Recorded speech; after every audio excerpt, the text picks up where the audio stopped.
Kasus korban begal jadi tersangka di Kabupaten Lombok Tengah viral di berbagai media sosial dan berhasil menggentarkan seluruh penghuni bumi. Suara-suara keadilan dari para netizen juga ikut mencuat di publik.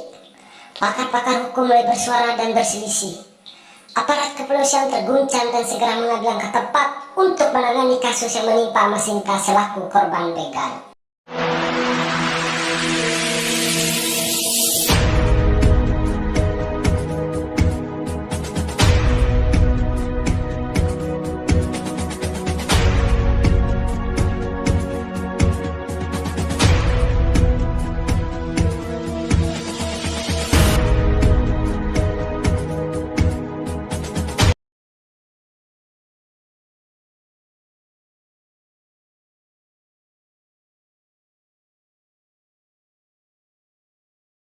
Kasus ini berawal ketika pihak aparat Polres Kabupaten Lombok Tengah berhasil mengungkap penemuan mayat di pinggir jalan di Desa Ganti, Kecamatan Parai Timur, Kabupaten Lombok Tengah pada Minggu 10 April 2022 dini hari. Ternyata, kedua mayat tersebut diketahui berinisial P30 dan OP 23 asal Desa Beleke. Itu ternyata terduga pelaku pembegalan yang dibunuh oleh korbannya sendiri, yaitu Murtede alias Amak Sinta yang berusia 34, warga Desa Ganti, Kecamatan Parai Timur, Kabupaten Lombok Tengah. Dan yang mengejutkannya lagi, Murtede alias Amak Sinta, korban pembegalan, sempat ditetapkan sebagai tersangka setelah membunuh 2 dari 4 pelaku begal yang berusaha merampas motor miliknya. Ia pun ditahan di Polres Lombok Tengah pada Senin 11 April 2022 yang lalu. Sinta ditahan karena dikenakan pasal 338 KUHP yang menghilangkan nyawa seseorang, melanggar hukum, maupun pasal 351 KUHP ayat 3 melakukan penganiayaan mengakibatkan hilang nyawa seseorang.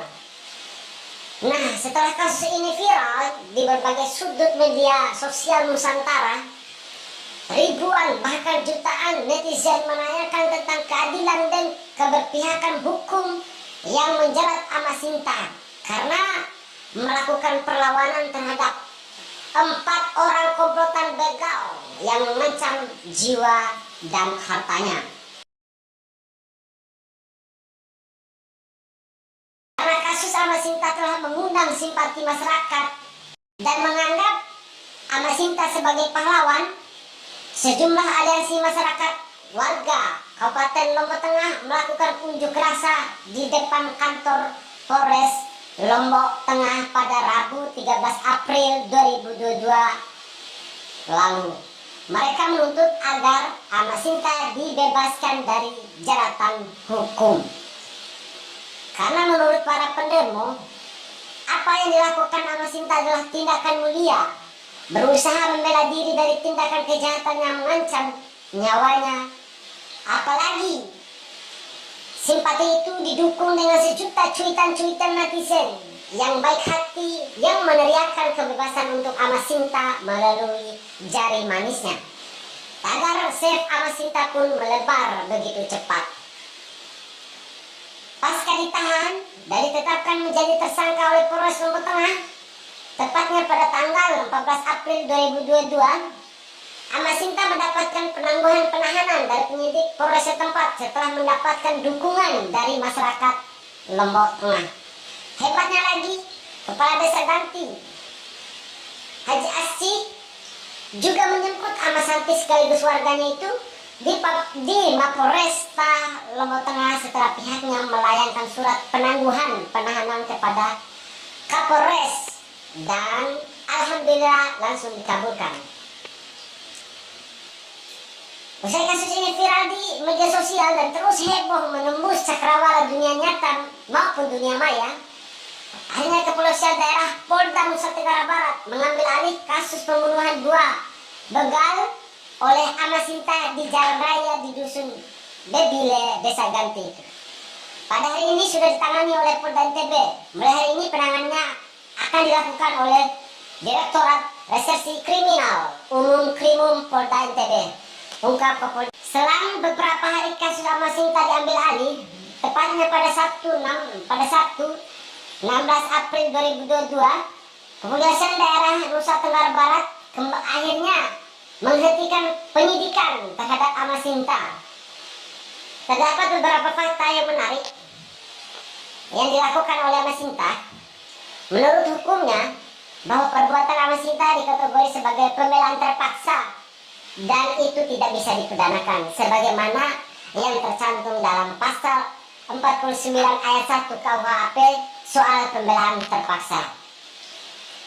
Dalam hal ini, Kapolda NTB Irjen Joko Purwanto menegaskan bahwa tidak ditemukan unsur perbuatan melawan hukum, baik secara formil maupun material. Kami menyimpulkan bahwa penyidikan kasus tersebut dihentikan. Tegasnya dalam keterangan pers yang digelar pada Sabtu 16 April 2022 seperti yang dilansir dari merdeka.com. Amasinta merasa lega.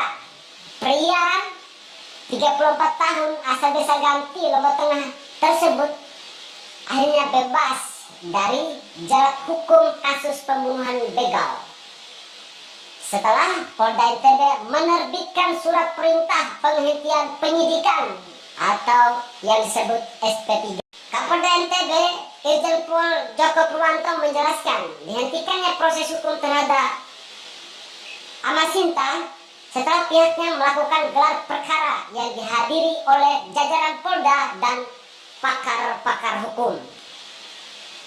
Hasil gelar perkara disimpulkan peristiwa tersebut merupakan perbuatan pembelaan terpaksa sehingga tidak ditemukan adanya unsur perbuatan melawan hukum baik secara formil dan materi.